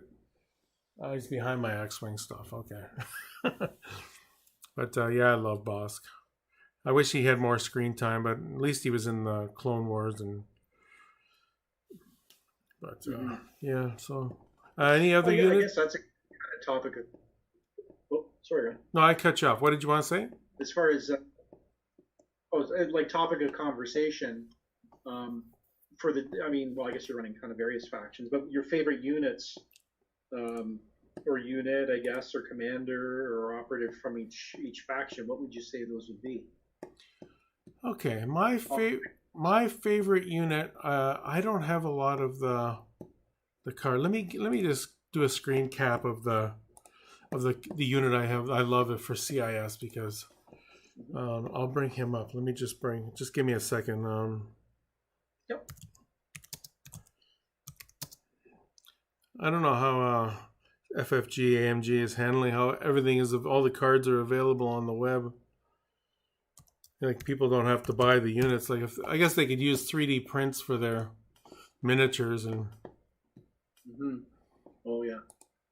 Okay, I'm almost there. I got the card here. Just got to do a screen cap, and then I will bring him up. So I'm doing my CIS. If talking about a Jin, Cassian, Chewie K2 list, I would agree that I am not, and I hate to say it, but Han has been so underserved by this game. Han should be so amazing in this game, in my opinion, and he just is not. So yeah, I would go with Jin over Han. I hate to say that, but yeah, I don't know. I really wish they'd do something with Han. I think we were talking about how in our group chat how Han as an operative would be good. Okay, here's my favorite CIS unit. Is it coming up? Nope. Oh, Cad Bane. Ah, nice. I love bounty hunters. You're gonna put out. Frost is saying double teamwork would be cool. Gunslinger could potentially give him Pierce 4, which is insane. Yeah, that would be insane. But okay, Cad Bane. I love taking ascension cables on him, jumping up a building with steady, shooting, and then ascension cables back down the back of the building. And he's got a sharpshooter 1, as I said, steady. Danger Sense 2 has been really helpful. 4 black with Pierce 1, and a bounty obviously, and he's got a crap ton of upgrades he can take for 125 points. Surge to hit, surge on defense, 6 health, 3 courage, which is good because you put on duck and cover for his danger sense, and he still has 2 more suppression. Comms jammer. This is the way I would, if I was going to fully load him, I'd do duck and cover, comms jammer, ascension cables, his electro gauntlets, and I don't know. Would he want smoke grenades? Probably not, because it takes an action. Maybe, yeah. I don't think I'd take a grenade. The grenades are the least used upgrades in the game. Yeah, they're really not that useful. I don't really know, except maybe on snowtroopers. Yeah. That's about it. So what do you think about Cad Bane? He's pretty good. I just find with him, you have to be sneaky. His white dice, he'll fall apart pretty fast if he gets caught. Mm-hmm. Yeah, that's the biggest thing with him. Yeah, Frost is saying that Canny Luck over Danger Sense would have been a good choice for him. Yeah, that does make more sense thematically, and maybe even just to kind of help his survivability. Although it doesn't matter how many times you roll a white die, they tend not to help you out anyway. So, but it's pretty good. It's just you have to be super sneaky with him. He's definitely more of a scalpel, not a sledgehammer. Yeah. Okay, well, you play Gar, so you tell me what your favorite Gar unit is. I'm going to say, surprisingly, and the reason why I got into Gar and then they released, anyways, it's Anakin, without too much preamble there. Yeah, Anakin, I was really pumped to see how they were going to handle him right from the beginning, and then they really kind of made you wait for him until recently, and then they released him, and it was like, okay, well, yeah, he's all right. I kind of expected he'd be a lot more powerful, being the chosen one and all this and that. Yeah. And then having him so dependent on his command cards, and he's definitely a unit where you have to know exactly what you're doing, or else you're gonna have a lot of trouble. But as soon as I started playing him, yeah, I absolutely love him. He's such a good support, even if he doesn't do a damn thing during the game. If you have just the fact that you have his 2 tokens, his 2 search tokens, you can give him defensive stance and have him feeding dodge tokens with Exemplar. I think he's awesome. I really was really surprised. And then usually you get the round 3 or 4 burst, where you can just kind of jump out and start tearing stuff up once you play his 1-pip.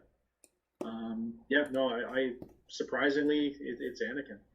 No, it's not surprising. Have you had much trouble with someone playing I guess you only play Ian lately, but has he played the flaw on you, or has somebody else played the flaw at a crucial point?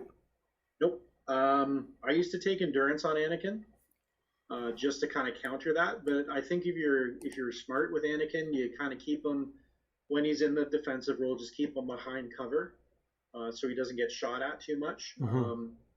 And then if you have Ayla in the tank, if you have Padme, now that they have the clone commander, he can pull some suppression off. I've never had an issue with his flaw card once. Yeah, that was another mistake I made. I had Alia, or whatever her name is, in my saber, and she was range 2 of Anakin, and I had an order token on both of them, and I activated Anakin with I think did he have 3 suppression? I only got 1 unit or 1 activation, 1 action with him, and I moved him out of range of Alia. I can't say her name. I don't know what it is, and that and then he just got slaughtered. Yeah, you gotta. He's not. His health is pretty standard. Everything about him is pretty standard stuff. Yeah. But for his points and then with his command cards, it's neat because that's what they wanted with him, is kind of this slow build to turn him into this powerhouse, and it works so well with him. It's just amazing. Yeah. Well, thanks for that comment, Frost. We're trying to do what we can in these rough times. I'm trying to give the thumbs up. I don't know where my camera is. Thanks, Frost. Yeah. So that's so Anakin. Okay, well, I did Bosk and Bane. You've done Anakin, so now it's your turn to do Rebels. I already talked about Pathfinders, but I think my favorite Rebel unit, I think I already talked about as well. I'm going to go with Sabine.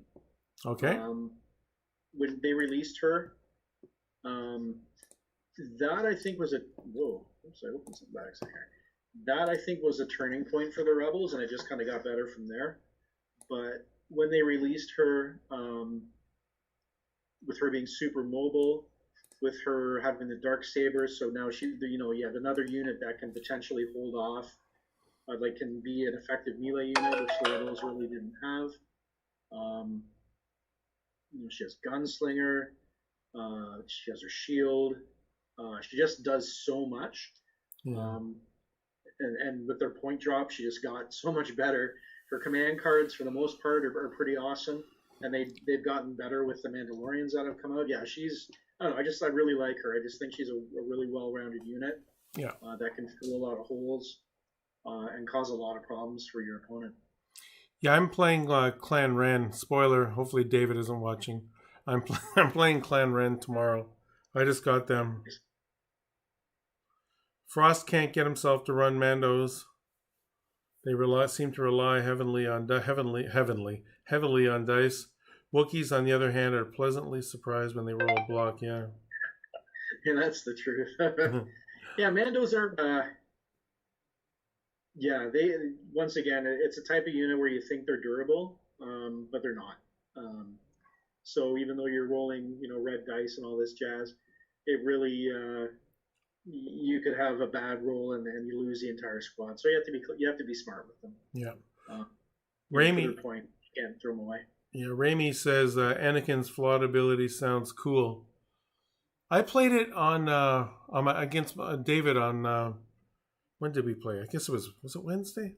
Anyway, it was the end of the game, and I think I had 5 suppression on him, and he was right beside the hostage, and he had killed more of my units than I had killed of his, and I had my tank, and I played the flaw, so he couldn't give an order to Anakin, and then I fired with my tank, and he only had 3. No, he had 4, and then I did another suppression to him with my tank shot, and he needed to roll off 3 suppression, so he'd get 2 actions, and he rolled off 2. So if I hadn't played that flaw card and got the shot with my tank before he activated, then he would have won the game. Oh, there you go. Yeah. So total game changer there. Yeah. Offensively, though, they are cool. Oh, the Mandos, yeah. Yeah, and the Mandos have Retween or whatever it's called with the Mandos. Let me see what else we can talk about. How's your time doing, Dwayne? Where are we at here? We're at 10 to 9. Holy mackerel. Okay. Yeah, we can go for a little while. I can't believe it's been almost 2 hours. Yeah, time is flight. This has been good. I'm going to bring up a unit. What do you think about these guys? I'm going to show the Rebel version, but I love playing these. But let's see what you think of playing these guys when you play Rebels. Should come up, and I'm going to get a beer while you look at that. Sure. Might be my turn for beer soon too. Beer break.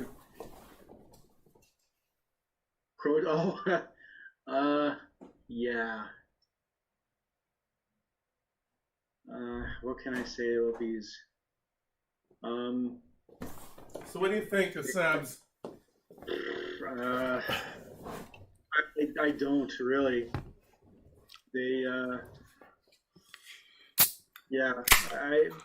They're neat, like in concept, and I was kind of almost wondering if they would have gotten more use once the occupier tank came out. That basically, especially if it's carrying a unit, they want us to kind of get to the other side of the table so you can throw down a bunch of proton charges and blow it up as it drives all through the pathway. But it never really. Yeah, I haven't. I'll be honest. I've never been a fan of strike teams in any iteration. I tried not to use them as very many snipers. These guys, I don't feel as guilty using strike teams with these guys in it because the cheese factor isn't quite there. But I can't even tell you the last time I tried using them. It would have been a year. 2 years ago maybe. Once the novelty wore off, they just collected dust. So, which is too bad. I mean, you like to think there's a place for everything, but I mean, compared to the CIS and the Dioxys, that's a whole different story. That is way like you got a unit that can move, that's fast, that's durable. They can get in there with their shields and the red dice and probably stir it up. These guys, they'll just fall apart. Yeah, I played a game. Actually, it was the same game that I played Anakin's Flaw card, and I took the commandos, and I was got right in range. I went on top of a building, and David had moved up an ARC Trooper, Anakin, Rex, and I think a clone of Phase 1, was it? At least those three, if not. And I thought, okay, I hopped up in the building, and I was about to drop a bomb, and then I realized that you can't detonate on round 1 with hostage exchange. But I still got it off and did some damage, so the next round. Okay. You can still drop the bomb, it's just... and it's still going to be a deterrent, because, I mean, against clones, any wounds you take, through poison or whatever, that's gonna hurt because they're so damn expensive. So yeah, and I really like running. I like running scouts with the Sab, but scouts by themselves. I killed Luke Skywalker with a naked group of scouts with 8 black dice on Luke, operative Luke. So, that's awesome. Yeah, let me just bring those guys up.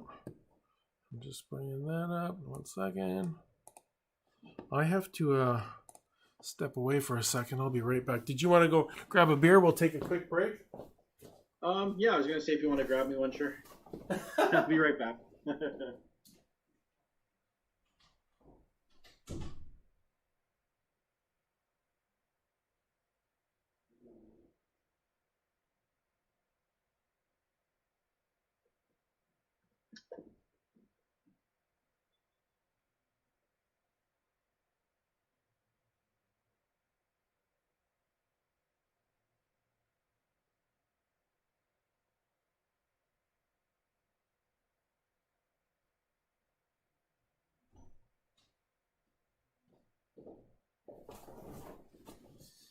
All right. Yeah, so Scout Troopers. Low profile. Got a staple duck and cover to them. Yeah, go grab a beer, Junk Monkey. Yeah, so low profile. Got a staple duck and cover to give them heavy cover no matter where they are. Scout 1. Gotta love Scout 1. Throw them on. Get advanced positions in your battle deck. You can get Scout 2. Sharpshooter 1, your opponent's going to have a max light cover, and you can throw on the Sab or the Sniper. I hate running strike teams. Strike teams are just too meta for me. I was just saying go ahead. With competitions and stuff, when it turned into, for both sides of the table, I remember playing some games where even from the deployment stand, like it just turned into such a slog where it's like, okay, where's his, sniper? Now I got to put my sniper. It was just, when they reduced it to range 5, it got a lot better. But I would rather see strike teams and snipers either being like a unique thing where you can only take one of them, or just yank them right out of the game. And then when they had the ability to deploy them on different elevations as well, the strike teams. I remember seeing, I think it was Worlds in 2019. Was it Worlds? There was something I saw on YouTube, some competition where the guy had one of those, the Endor trees where they have the really tall trees, but they're just flat at the top. Oh, yeah. The guy put a sniper up there, and he had the other guy in the strike team behind the trunk of the tree on the ground. Like, so it was like about range 3 or 4, a height 3 or 4 above the other guy. It's like crazy. Yeah. Okay. I strike teams 3 strike teams in a list is 3 too many in my opinion. So. Yeah, it was too many. I'm going to show you another unit I really like. I'm just gonna 1 second. Put it here. Put this in the back of a Gav. That's what I like. Must be the EWEB. It hasn't come up yet. And I always staple the barrage generator to it. Sometimes if I have the points, I'll put an HQ uplink too, and then just give it an order, barrage, then recover next turn and fire away. Reposition. Yeah, sorry, go ahead, Dwayne. Go ahead. Yeah, with the FD cannon, that's if I play it, it'll always have HQ uplink. It'll always have barrage. Yeah. There's no other way to use it. Have you ever taken the other generator card? I've never played it. For the FD cannon, it has built-in impact too, I believe. So I'd rather have the potential to do suppression. You know you're going to be throwing, you're going to be facing troopers. Whereas the other one, the extra one impact and the extra dice, it isn't really that useful. Yeah, it's only one black die, right? Yeah. Yeah. So, I mean, white dice aren't the greatest, but I think the suppression kind of totally balances it out anyway. Yeah. The thing that's crazy about the E-web in the back of the Gav is that it loses fixed front. So it can shoot through 360 with the a red, 2 black, and 4 white with the barrage. Like, it's crazy. Yeah. I haven't faced that yet. I want to. I just want to see it on the table because I think it is a really cool idea. Yeah. To be able to do that. So, but that's one play or one change they made for Empire. That's really, really good. Yeah. So what do you think about what do you think is going to happen with Empire? With like they just got slaughtered in Vader League supposedly. Did they though? I think there was somebody said they had like, what was it, 84 participants and only 8 or was it 8 or 12 or something like that were Empire. Yeah, but that's I don't know. I guess there's 2 ways to look at it. I kind of look at it basically. You can't really say they got slaughtered because they didn't really show up in the first place. Yeah, that's true. Did they show up because they're that bad, or was there another reason? They're I don't know. I think once again anything can be useful and viable if you play it right. I don't think there's any Empire unit that is just that bad. I don't know. I don't follow Invader League. I don't know. Yeah, Frost is saying most got wiped first round. Yeah, but I don't know. Like, why? Like, what were their lists? They never seemed to be a big problem up until like all of a sudden recently. So what's going wrong? Like, what's the problem? Were they, all trying to run like something goofy, or I have no idea. I honestly have zero idea what's going on. Yeah. Is it like a knee-jerk reaction, or is it just like legitimately there's a problem there? I've heard a few people talk about how Imperial needs serious help. I guess I don't know. Like I said, like what's the problem? Like their units were always a little bit more expensive, but there was reasons for that. I don't think. Like I find Empire a little bit dull. I guess is my biggest problem with them. They all kind of, you have a bunch of stormtroopers that sort of do the same thing. Yeah. But and there's some units that I would prefer over others. But I think if you had a solid Empire list, I wouldn't see why it couldn't go toe to toe with anything else. And like when the special forces dropped. I know there was a lot of talk, like, they had a marksman and all that stuff. They had access to a lot of criticals and stuff like that. That seemed pretty solid at the time. I don't know what changed, but I don't know. Yeah, I'm sorry. I don't know. I've been playing Empire a bit, but lately I've been playing Rebels and CIS and Republic. Like, I met a new guy who's in our chat. David, he's been here a couple of times, and we played before the lockdown, and we've played it remotely, and he's an Empire player, so it's been good to face somebody who plays as Empire. So I've been enjoying Rebels, but I'm just bringing up just bringing up the eWeb again because I just realized something. It's really cool.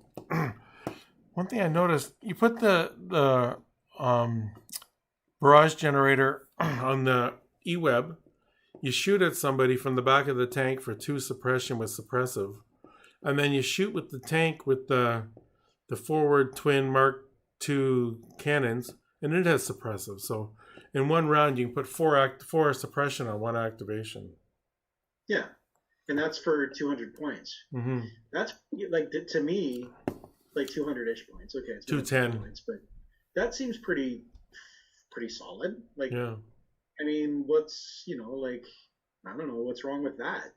To me, that seems like something that you could make viable. I don't know. Maybe it's just the combinations, or I don't know. Yeah. Frost is saying, I think we should blame it on the Clone Wars era generic commanders. They freed up SIPs and direct order chained clones. Yeah, direct is amazing on the clones. I mean, on the droids for sure. Mm-hmm. Saves you 10 points on HQ uplink and it doesn't tap. Yeah. I don't know. I guess. I mean, if all the Empire players are saying the same thing, I guess it could be true. But I mean, I think the fact that they bumped it up by 5 points, but aggressive tactics was super good for Empire because all of a sudden, like for things like Imperial Guard and a few other units, now they're surging on defense and surging on hit potentially and stuff, and that seemed pretty strong. But it honestly, I didn't even think there was a problem, and nobody was really saying there was a problem until this Invader League happened recently. That's a pretty small sample size to base that on, because there's nothing else happening right now. Like no one's playing tournaments. There's Invader League's the only things that's happening. I don't know if this is an issue where the sky is falling or it's legitimate. I don't know. I'm not going to weigh into it much more heavily on this. So it'll be interesting to see what a difference the lat makes to Imperials. Yeah, for sure. I don't know if they have any other units that are coming out besides that either. That's all they've announced is just the lat for the Imperials. Yeah. I mean, hey, now you can drop a Palpatine into your opponent's deployment zone in round 2 or something. That's got to be worth something. So. Yeah. Okay, next unit to talk about that needs to see the table more often, but she's sort of gone by the wayside in my experience. 100% solid. The only reason I wouldn't use her is because I used her to death, because she was like the only option besides Luke for a very long time. And Jin was okay. Han, not so much. But if you wanted a rebel commander, you were bringing Leia, because she does so much. She's amazing. So, yeah, thanks, Frost. Yeah, thanks for coming out, and thanks for the input. Also, yeah, Leia and Mando. Yeah, Leia's 100% solid. She's probably one of the better units in the game too. She's amazing. Yeah, thanks for dropping by, Frost. Take care. Enjoy your Luke Skywalker when you get him. Should be coming this week, or next week. I mean, I'm just getting something straightened out here. Where'd it go? Yeah. So I know Ryan used to play Leia against me a lot, but he's got into Sabine and Operative Luke, and he takes a generic commander a lot, which makes sense. Too, so. Get the chat back on there. Okay, what time we got here? 9:07. Anything else you want to talk about, Dwayne? No, I don't think so. That went a lot longer than I thought it was going to actually, but that's great. No, it's good. No, it's good to talk about this kind of stuff though, and throw some ideas around and whatnot. But no, that should do it for me for tonight. Yeah. All right. Well, thanks everybody for dropping in and for watching. Oh, we have a question. Is that the text is so small on my screen here? Is that Junk Monkey? Yeah, Junk Monkey's asking. So, how do I make use of Jin? Well, Um, I guess it depends on how you're trying to use her and in what situation. Um, they fixed her up a lot. I don't know if they dropped her points. I know they made her one ability a lot better. It can be used in melee. She is tricky though. I wouldn't overcommit with her, I guess, is the rule of thumb. Especially because she does have a range 3 shooting option. Um, yeah, I wouldn't overcommit. I wouldn't try to force her one pit because that is super situational, and you could get yourself into trouble. Um, yeah, she's a kind of a tricky one, but she's not one of the better units, but she can be solid too, though. She's kind of a better support commander, maybe with a better commander, I guess, would be one option. Have you tried her with Cassian? That is a great question. I think I have. Yeah, I probably have just for the thematic side of it. I think she pairs, if I remember correctly, they paired up really well. And if you throw Pathfinders on the table with them as well, it works out really good. Mm-hmm. But yeah, because actually, yeah, I would have because I think I had her pistol on K2, and then it drops down to 5 points. Yeah. So yeah, I must have used them together. And with them, they have so many cards that are like, you don't panic or suppression or you can do extra things to kind of run the objectives better. So they actually do work really good together. So yeah, maybe try pairing her with Cassian. Yeah, I think that'd be fun. He was freaking awesome. So yeah, I think there's something wonky with the number of viewers. Well, it just changed when I updated it, but it was staying at 4 for quite a while. But we had Frost and Otis had to leave, but maybe some other people came and joined us. Okay. But this is good. We'll get this up on the channel and people can watch it after the fact, and we'll have to do this again. These are fun. Yeah, they are actually. Yeah, it's having a good time with this. It's good fielding questions too that anybody may have. So, or if anyone has some suggestions on content they'd like to see. Yeah. So. Yeah, for sure. One of these days, I'm going to convince Dwayne to play a remote game with me. Maybe. I don't know. It just I'd rather do maybe TTS over that. I find kind of looking at the board right now, it's just like I can't visualize exactly what's going on. But I don't know, maybe I can be convinced. We'll see what happens. All right, Junk Monkey. See you tomorrow. Okay, thanks so much, Dwayne. I appreciate this. And like I said, everybody, we're streaming tomorrow at 2 o'clock. I'm playing David for the Imperial Bunker Act 1 scenario. I'm playing Rebels. He's playing Imperials. If you enjoy our content here, be sure and like and subscribe. Ring the bell to be notified when there's new content. We put up videos 3 or 4 times a week, and it's going to be even better once the lockdown ends, and I'll have Dwayne in my basement and be playing face-to-face, and he can beat me, because right now I think I'm 0-15 against him. I got my sleeves rolled up. I'm just waiting to get my shot. So. Yeah. Yeah, you'll get it. You'll get it soon. Okay. That's it. So if you're in... Oh, yeah, one last thing. You'll notice in the top right corner I have a picture of a Star Wars Unlock. For if you want to be a patron and help support the channel, you can, at a commander level, you can be entered into drawing for the I'll ship unlocked to you. There's nobody at that level, so if you came in at the commander level, you're going to win it if nobody else signs up. So that's that. And Dwayne's a patron, so I appreciate that, Dwayne. And okay. All right. I guess that's everything. Any final words, Dwayne? Stay safe out there. Yeah, it's good. Yeah, stay safe, everybody.